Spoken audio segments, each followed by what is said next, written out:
Ngayong hapon pala mga lods is magluluto tayo ng udong with sardinas. Gigisahin lang natin itong mga lods para may pangulam tayo para sa hapunan.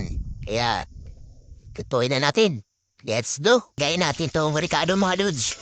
Tapos, haluin lang natin. Yan.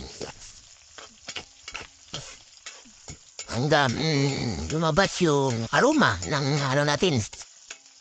Ricado. Saka natin ilagay yung sardinas natin. Lagay natin yung walang kupas natin na sardinas mga lods. Lakas yung apoy ng gasol natin Yan natin.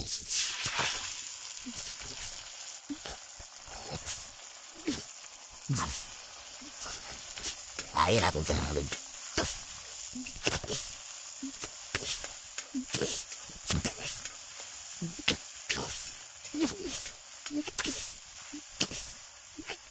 Just na natin yung ng kaso natin mga lods. Testing lahat.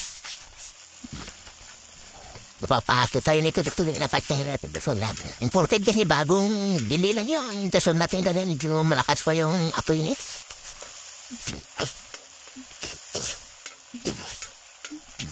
Dito yung gasol sa probinsya mga lods. Lakas. Wala halong sinikay. Puro kahoy.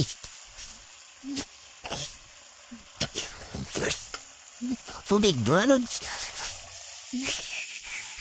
Yan. Tapos, pakuluin na lang natin to mga lods hanggang kuminit na para ilagay natin yung udong natin. Takpan muna natin mga lods abang hindi pa kumukulo yung natin sabaw ng udong natin. Kumulo na yung natin mga lods, lagyan na natin itong udong. Yan. Sarap po mga lods. Yung natin ulam.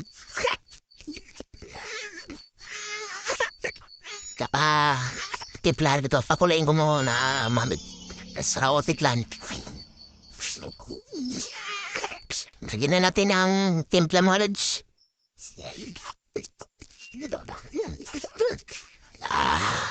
Lagyan na.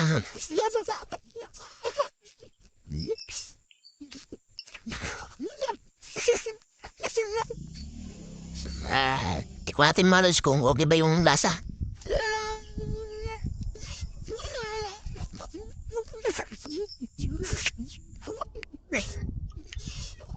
Okay, all goods mga lods.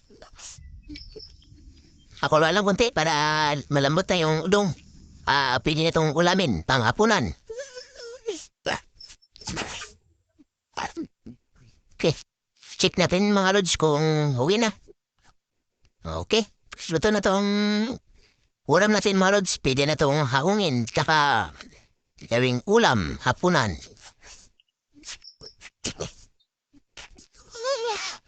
Kain na tayo mga lods.